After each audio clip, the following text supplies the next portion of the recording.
네, 더불어민주당 추미애 대표가 문준용 의혹 조작 사건에 대해 국민의당이 머리 자르기를 하고 있다고 주장하고 나섰습니다. 네, 이에 대해 국민의당은 추 대표의 사퇴, 정계 은퇴까지 요구하면서 국회 일정 전면 보이콧을 선언했는데요. 관련 소식 짚어보겠습니다. 최창렬 용인대 교육대학원장, 김광덕 전 한국일보 정치부장 두 분 나오셨습니다. 네. 어서 오십시오. 안녕하세요. 네, 안녕하세요.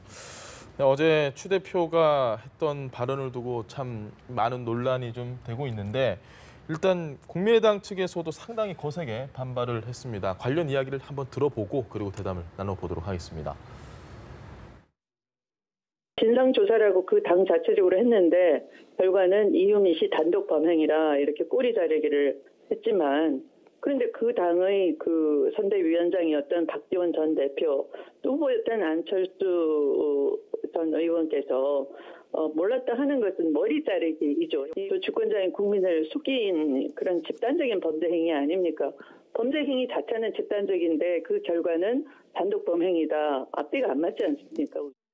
추미애 대표의 이와 같은 막말은 결국 등에 우리 국민의당의 등에 비수를 꽂는 야비한 행태라고 생각하고 더 이상 묵과할 수가 없습니다.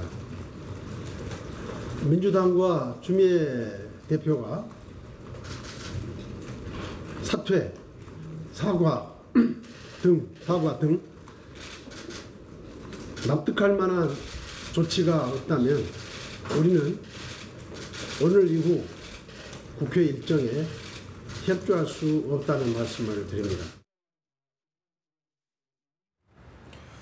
네, 국민의당 입장에서는 지금 굉장히 많이 화가 난 모습을 보였는데 최 교수님, 지금 어쨌든 민주당 측에서는 국민의당의 협조가 상당히 절실한 상황인데 이 추 대표의 이런 발언에 대해서 어떻게 생각하십니까? 이낙연 국무총리 인준도 국민의당의 협조로 가능했고 네. 김상곤 사회부총리도 마찬가지고 추경도 그렇고 정부조직법도 그렇고 지금 사실 정부 출범한 지 2달이 다 됐는데 5월 9일 날 출범했으니까 네. 지금 뭐 되는 게 아무것도 없어요 지금. 그리고 추경도 국회에 제안한 게 6월 7일 한 달이 다 돼갑니다 지금. 근데 이 상황 속에서 이제 야당이 굉장히 비협조적으로 나오고 있는데 그래도 국민의당이 뭔가 추경도 인사청문회와 연계하지 않고 이런 네. 스탠스를 보여왔어요 나름. 그리고 이 추경 문제도 일단 공무원 증언은 반대를 한다 하더라도 뭔가 심사를 하겠다라는 입장이었는데 네. 지금 다시 이제 본론으로 들어가서 지금 추미애 대표가 어제 이제 꼬리 자르기에 빗대서 이제 머리 자르기다 이런 표현을 썼어요. 네.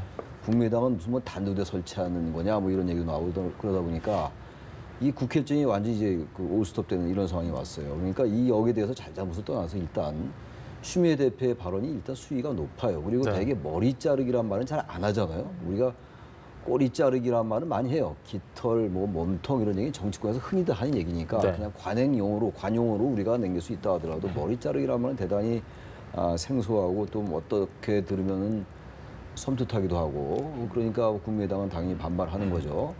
그러니까 추미애 대표가 이 부분에 대해서는 일정 부분 사과 표명이 좀 있어야 될 거라고 봅니다. 그렇지 않고는 국민의당을 달랠 명분이 없어 보여요. 국민의당으로서는 어떤 면에서 볼 때는 울고 싶은데 뺨 때려준 결과가 되고 말았어요. 그렇죠. 결과적으로 말이죠. 그리고 발언의 수위가 지나치게 높고 국민의당으로서 또 이렇게 반발 안 할 수도 없죠. 단지 이 부분과 추경과는 전혀 사안이 다른 부분이라서 네. 그리고 최근에 인사청문회나 추경 등 이건 전부 사안이 다른 것들인데 연계시키는 전략들을 야당이 일정 부분 구사하고 있는 것도 사실이잖아요.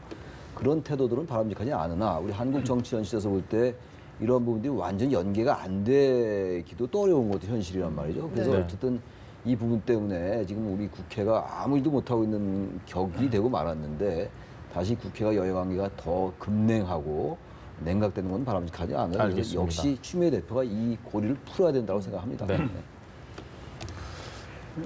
부장님께서도 뭐 저도 정치부 취재를 오래 했습니다만은 네. 꼬리 자르기라는 말은 워낙 진짜 수백 번 수천 번 들었는데 네, 네. 이 머리 자르기라는 말은 처음 듣는 것 같아요. 상당히 어저께 아마 심혈을 기울여서 만든 표현 같은데 이게 네. 뭐 정치적 파장을 일으킬 거라고 생각했는지 모르겠습니다. 근데 어쨌든 추미애 대표가 안철수 전 대표와 박지원 전 대표의 정치적 도의적 책임을 거론할 수는 있어요. 과연 제대로 알았느냐 몰랐느냐 하는 네. 그런 취지의 그런 취지는 이해합니다만은 어떻든 이 표현 머리 자르기라고 하는 표현은 제가 보기에 좀 오버된 표현이었다. 굉장히 거친 표현이고 그런 점에서 지금 현재 뭐 이 머리 자르기라는 표현이 지금 협치 정국 최소한 지금 여권은 국민의당에 지금 캐스팅 보트를 지르는 국민의당 협조를 얻어서 오늘 과반수가 되거든요. 네네. 102석에다가 국민의당 40석을 합치면 150석이 과반을 넘기 때문에 네. 뭐든 처리하려면 처리는 할 수 있어요. 선진화법에 의해서 좀 시간이 지연되는 건 있습니다만은 그러나 그런 분위기 국민의당이 약간의 협조하는 분위기였는데 그런 거를 협치 정국을 깨는 뇌관으로 지금 작용하고 있단 말이에요. 그래서 지금 현재 국민의당에서는 심지어 이제 이런 말 나오는 거 아닙니까? 그러니까 이제 추경의 추자도 꺼내지 말라. 네네. 그러니까 이번 기회에 아예 추자는 아예 꺼내지 말라 해서 이제 추미애 대표의 추자와 그다음에 추경의 추자를 다 염두에 두고 이렇게 추자를 이야기하고 있는데 네. 어떻든 제가 보기에 이 추경이 가을까지 늦게 가을 추자까지 갈 수는 없는 거 아닙니까? 빨리 네. 여름에 빨리 처리해야 되기 그것도 때문에. 추자네요. 네. 네, 그래서 이번 기회에 어떤 다시 질문을 하겠습니다만은 하여튼 잘 접점을 찾아가지고 해결해야 될 것 같습니다. 네. 이 민주당 내 이야기를 좀 해보죠. 내부에서도 상당히 좀 곤혹스럽다 이런 분위기들도 있다고 해요. 이 민주당 내에서는 이 추 대표의 발언에 대해서 이걸 어떻게 좀 받아들이고 있을까요, 지금? 민주당 내에서는 뭐 여러 갈래 반응이 사실 있을 겁니다. 네. 좀 추미애 대표를 옹호하는 쪽에서는 아이고 뭐 국민의당의 뭐 그런 안 전 대표와 박 전 대표의 책임 거론할 수 있는 거 아니냐. 내용은 뭐 그런 말 할 수 있는 거 아니냐. 이런 변호론도 일부 있는 건 알고 있습니다만은 그러나 많은 민주당 사람들이 우려하고 있는 거가 있는 것 같아요. 특히 우원식 원내대표처럼 국회를 풀어야 되는 입장에서는 국민의당에 지금 도움이 가장 절실한 상황인데 국민의당을 이렇게 직접 자극하는 이런 말을 왜 대표가 하는지 모르겠다라고 하는 이런 이야기가 나오고 있는 상황이어서 어쨌든 국민의당도 그렇고 그 국민의당을 설득해야 된다는 민주당 입장에서도 그렇고 또 청와대에서도 아마 그런 게 나올 겁니다. 그래서 이제 어떻든 민주당이 뭔가 사과를 표시하거나 유감을 표시하거나 이런 것들이 이제 나와야 된다 하는 게 네. 지금 당에서 나오고 있습니다. 예. 네. 그런데 추미애 대표가 과연 사과를 할지가 전 사실 궁금하거든요. 어떻게 전망을 하십니까? 지금 아까 나왔잖아요. 그 이제 방송사에서 발언 내용이 나왔는데 전체적인 논리는 흔히 계속 해왔던 논리예요. 단지 이제 추미애 대표의 발언 중에서 집단적인 범죄 행위 이런 말도 굉장히 수위가 높잖아요.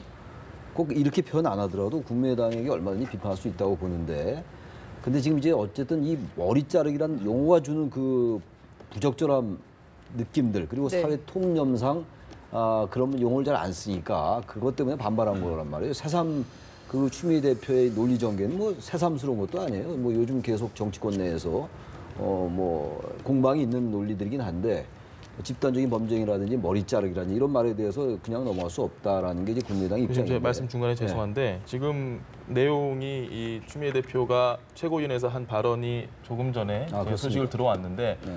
수위를 더 높여서 더 공세를 높였다고 합니다. 대선 조작 게이트는 부풍 조작 게이트와 맞먹는 거다 이런 이야기를 했다고 해요. 그러니까 저희가 방금 얘기했던 뭐 사과할 가능성이나 이런 부분에 대해서는 그 얘기가 지금 들어왔다는 얘기. 예. 그래서 이렇게 발언 수위가 한층 더 세진 거에 대해서는 이거 어떻게 좀 해석을 해야 글쎄요, 될까요? 뭐 지금 이 자리에서 들은 얘기긴 한데 네. 우리 정치를 제일 걱정했던 게 적대적 공존을 많이 걱정하잖아요. 양쪽이 극단으로 가면서 이렇게 뭔가 그 양쪽이 또 자신의 존재 가치를 부각시키는 네. 이런 우리 한국 정치의 그 어떤 양당 정치 체제의 나쁜 점 때문에 다당 체제나 협치 이런 것들이 많이 강조됐던 건데 지금 이걸 또 부품 게이트까지 얘기해 보면 이건 사실 안보 문제까지 연결될 수 있는 거잖아요. 이건 아마 추미애 대표가 작정하고 이제 최고조로 이제 긴장을 끌어올리려 하는 것 같긴 하네요. 모르긴 모르겠는데 그래서 오늘 천안에서 추미애 대표가 최고위원 하죠. 네. 거기서 뭔가 사과 발언이 나오길 좀 기대를 했는데 그 반대가 나왔어요. 저는 지금. 그렇지 않을 것 같네요. 그렇지 네, 않고 좀 더 이제 다른 관점에서 또 비판이 제기될 수 있는 그렇게 되면 이젠 국민의당과 민주당이요 이 부분 가지고 또 이제 공방이 치열해질 거란 말이에요. 그렇다면 이건 뭐 추경이라든지 뭐 정부조직법이라든지 네. 인사청문회도 아직도 지금 후보자들 임명이 안 되고 있는 상황이잖아요. 물론 문재인 대통령이 임명할 수 있는 권한이 있다 하더라도 네. 이렇게 되면 정치권은 어쨌든 간에 여야 똑같이 또 비판에 휩싸일 수밖에 없어요. 파행으로 가는. 저 추미애 대표 이렇게 가는 건 저는 썩 그렇게 바람직한 정치 행태는 아니지 않나 생각도 들어요. 왜 이렇게까지 발언 수위가 해서 높아진다고 보십니까? 그러니까 일단 추미애 대표는 여기서 쉽게 물러날 경우에 네. 자기의 리더십이 굉장히 흔들릴 거라는 생각을 하는 것 같아요.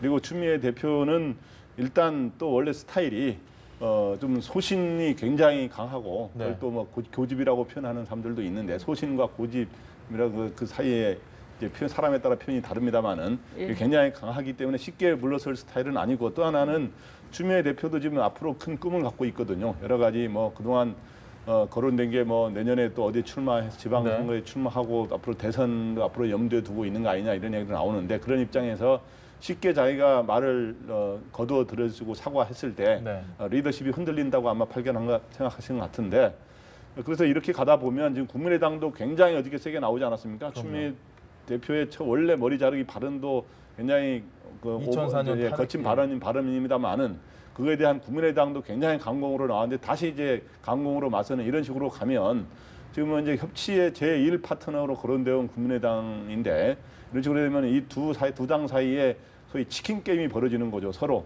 마주 달리는 서로 마주 달리는 차가 운전대를 잡고 있는데 서로 운전대를 돌리지 않으려 그러면 서로 정면 충돌하게 되는 거 아닙니까?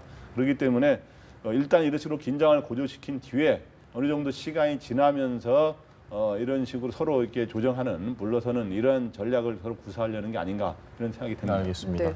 오늘 정세균 국회의장이 여야 원내 지도부 만나서 오찬 회동한다고 했는데 그러면 여기서 사실 진전된 뭔가를 기대하기는 사실 어렵게 됐네요. 진전된 게 나오려면 아마 추 대표가 이런 발언을 하지 않았겠죠. 네. 북풍 조작이다 이런 얘기는 이것도 나름 의도된 발언이라고 봐야 돼요, 정치적으로. 근데 오늘 이 발언 하고 나서 얼마 있다가 사과를 하거나 이런 식으로 가지는 않겠죠. 네. 이제 시간 좀 벌겠죠. 그러나 중요한 거는 나름의 다 뭐 정치적 발언의 어떤 그 계산도 있고 정치적 의도가 있다 하더라도요. 그런 거 다 떠나서 용어를 가지고 또 단어, 언어가 결국은 정치 하나의 매개체란 말이에요. 네. 근데 이 단어나 용어가 이렇게 지나치게 막 수위가 최고조로 간다면요. 문제의 본질은 완전히 사라져요. 감정 대 감정 싸움이 되는 거거든요. 국민의당도 어제 김동철 원내대표가 방금 말씀하셨습니다만 추미애 대표가 가장 아프게 생각하는 부분들을 많이 그렇죠. 건드렸잖아요. 네. 그러니까 오늘 또 북풍 얘기까지 나온 거고 이게 느닷없이 북풍 얘기가 나옵니까? 또 이거는 지금 같은 안보 문제, 이 문제 가지고 문재인 대통령이 베를린 선도하고 뭔가 남북한 잘해보자 그러는 상황 속에서 이거 또 다시 이런 게 연상이 되는 그런 단어란 말이에요. 북풍이라는 게. 네.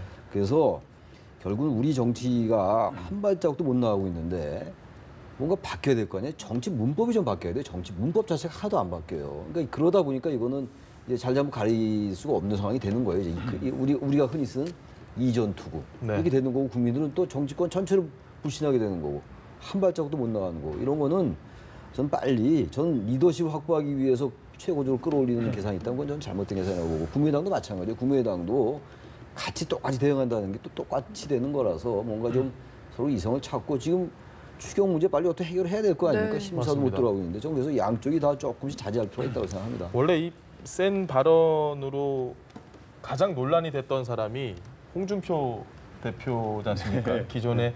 그런데 홍 대표가 일단 측근들을 지금 대거 기용을 하는 모습을 보였습니다. 뭐 네. 홍문표 사무총장, 강효상, 뭐 그리고 네. 전희경 대변인까지 김대식 교수도 왔고 어떻게 생각하십니까? 지금 뭐 친홍 체제가 지나치게 구축이 되고 있다라고 당내에서도 비판이 상당한데 이 싸움이 계속 될 거라고 보시나요? 일단은 홍준표 대표가 이제 친홍 체제를 구축하는 건 확실합니다. 네. 굉장히 진하게 진하게 주홍 색깔로 이제 칠하고 있는 거죠. 당의 이제 진용들을. 네. 이제 그런데 그 이유는 이제 크게 두 가지가 있는데 이제 하나는 자기 세력으로 진용을 이제 구축을 왜 하는 거는 뭐냐면 2011년에 자기가 본인이 당 대표를 했을 때 그 당시에 자기 외에 다른 최고위원들이 대부분 자기 직계가 아니었어요. 네. 그런데다가 당지자들도 여러 가지 이제 그 당시에는 탕평을 하고 자기가 마음대로 할 수가 없었기 때문에 그러는 과정에서 당시에 2011년에 서울시장 선거에서 패배하고 또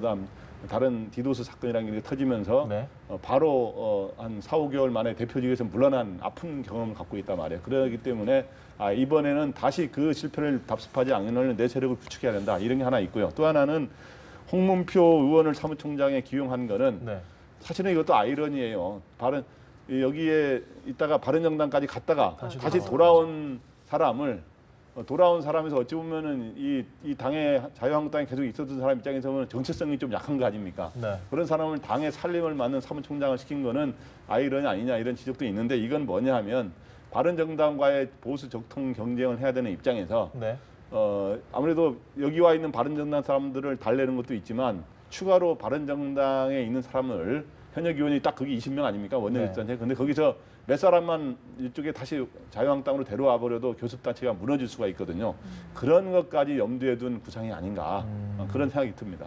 네. 교수님은 어떻게 좀 보시는지요? 저도 뭐 일정 부분 공감을 합니다. 홍문표 의원 사무총장으로 임명했다는 게 예상이 안 됐던 건데 지금 한국당과 이 바른정당이 이른바 보수 적통의 경쟁을 벌인다고 하잖아요. 네. 바른정당도 최근에 이제 이해운 대표가 새 대표로 취임하고 뭔가 개혁 보수 그리고 중도 보수로서의 기치를 들고 정부 여당이 협조하겠다라는 게 이제 바른정당의 입장이란 말이에요. 또 홍준표 대표도 지금 취임한 다음에 기존에 우리가 홍준표 대표에 가지고 있던 이미지를 많이 지금 탈색하는 것 같아요. 대단히 유연한 입장으로 좀 바뀌는 것 같고. 네, 네, 맞습니다. 물론 최근에 이제 당내에서 정호태 원내대표와 뭐 추경이라든지 인사청문을 두고 약간의 뭐 불협화음이 있었다라고들 얘기하잖아요. 근데 뭐 저는 그 부분은 크게 본질적인 부분은 아니라고 보고 홍준표 대표가 어쨌든 자신이 장악해 나간 친홍 체제를 이른바 구축해 나가면서 네. 새로운 이미지, 새로운 입장으로 바뀌려 하는 것 같아요, 지금. 그런 점에서 이제 바른정당은 자유한국당이 더 아주 이른바 속된 말로 보수 꼴통으로 갈 때 바른정당의 존재 가치가 생기는 건데 예. 저는 홍준표 대표가 그렇게 무모하게 하지 않을 것 같아요. 협조하고 비판하는 쪽으로 갈 것 같고 그렇다면 바른정당의 입장이 점점 어려워질 수가 있어요. 네. 역시 우리 정치 현실에서는 107석, 뭐 의석수도 의석수입니다만 역시 야당 중에서 보수 야당의 맥을 잇기가 쉽지가 않아요. 바른정당 입장에서 볼 때는 이번 선거 결과가 그걸 보여줬던 거 아니에요? 예, 예. 그런 점에서 볼 때 이제 보수 야당으로서의 경쟁에서 홍준표 대표가 새로 취임하면서 새로운 스탠스를 취해 나가고 하면 바른정당은 더 힘들어질 수가 있죠. 그 말씀은 예. 그 새로운 스탠스라는 건 어쨌든 외연을 좀 확장을 그러니까 한다는 여당에 협조할 거 협조하면서 예. 비판하고 비판하고 뭐 제1야당으로서 무조건 반대만을 위한 반대라든지 최근에 뭐 발목 잡기로 일관하다 이런 비판이 좀 있었잖아요. 네네. 무조건 반대하고 그랬으니까. 그러나 홍준표 대표가 취임하고 난 다음에 홍 대표가 그런 말을 했잖아요. 대통령의 권한으로 임명할 수 있는 건 임명하는 거다. 네. 그 얘기는 입장이 약간 바뀌는 걸 우리가 상식적으로 볼 수가 있는 거란 말이죠. 그렇다면은 바른정당과의 경쟁이 있어가지고 바른정당이 개혁 보수나 중도 보수의 어떤 존재 가치 보여주려면 오히려 더 여당이 반대하는 자유한국당이 더 필요한 건데 바른정당으로서는 그렇지 네. 않는다면은 바른정당이 더 힘들 수가 있고 그럼 지금 얘기처럼 홍문표 의원이 사무총장 되고 그러면 뭔가 바른정당에 한두 명만 나와도 교섭단체가 무너지는 거란 말이에요. 네. 그런 점을 의식하는 면도 있다고 보여집니다. 알겠습니다. 부장님께서는 보수 적통 경쟁 어떻게 보시나요? 예, 보수 적통 경쟁은 뭐에서 승부가 나느냐면 현재 의석으로는 어차피 170석 대 20석이니까 거기서는 자유한국당이 앞섭니다만은 앞으로 이제 두 가지가 이제 보수의 이제 소위 길을 결정하는데 하나는 보수의 통합. 네. 일단 당내 단합을 유지하고 그동안에 이 새누리당에 실패한 거는 개파 갈등과 국정농단 두 가지로 무너진 거 아닙니까? 네네. 그렇기 때문에 당내 단합을 유지하면서 이제 보수를 혁신하는 경쟁을 하는 건데 보수 혁신이라는 건 뭐냐 하면 보수의 새로운 노선을 설정하고 대안을 제시해야 되거든요. 그래서 저는 그거를 제4의 길이라고 표현을 하고 싶은데 과거에 그 토니 블레어가 제3의 길이라고 하는 거는 뭐냐면 노동당이 이 좌파 정당을 좀 더 중도로 개혁을 하는 중도로 끌어오면은 뭔가 해서 새로운 노선을 찾았는데 네. 저는 보수가 완전한 그런 좀 소위 말해서 꼴통 보수라고 너무 지나친 우파 보수 아니냐라는 이런 거에서 좀 중도로 오는 이런 거를 하는 제4의 길을 누가 제대로 제시하느냐 이거에 의해서 또 이 보수의 적통 경쟁에도 승부가 난다 이렇게 생각이 됩니다. 알겠습니다. 인사청문회 질문을 한번 좀 해볼 수밖에 없는데 지금 박정화 조재현 대법관 후보자 보고서 채택이 됐고 그리고 어제 또 정연배 여성가족부 장관 후보자도 채택이 됐습니다.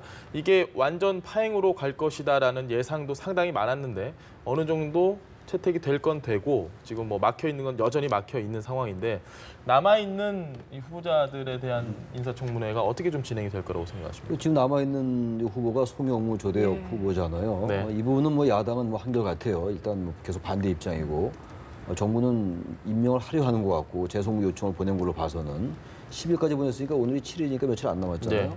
임명하겠다는 의지예요. 저는 그런데 조대나 송영무 후보자에 대한 뭐 여러 가지 제기되는 흠결들 이런 것들에도 불구하고 대통령의 임명 의지가 강한 것으로 보여요. 그러니까 청문회에서 이미 이제 옳고 그른 거 따지면 의미가 없어졌어요. 이제 네. 다 국민들이 알 거나 알고 그야말로 뭐 정치인들이 하는 말처럼 국민이 판단하는 거예요. 그런 부분이 나중에 문재인 대통령의 지지율이 어떤 영향을 줄지는 그건 가봐야지 하는 것이고 또 오늘 갤럽 조사 발표된 걸 보니까 문 대통령에 대한 지지율이 또 올라갔어요. 83%로 오늘 발표한 거 보니까 지금 이제 한미 정상회담하고 베를린 구상 발표하고 이러면서 국민들의 지지가 올라갈 수밖에 없죠. 이런 상황 속에서 문재인 대통령으로서는 그 조대엽, 송영무 후보자에 대해서 임명할 수 있는 명분을 확보하는 거예요. 사실 네. 이런 부분이 그 같은 정치권에서 하나의 변수로 작동이 되는 거거든요. 네.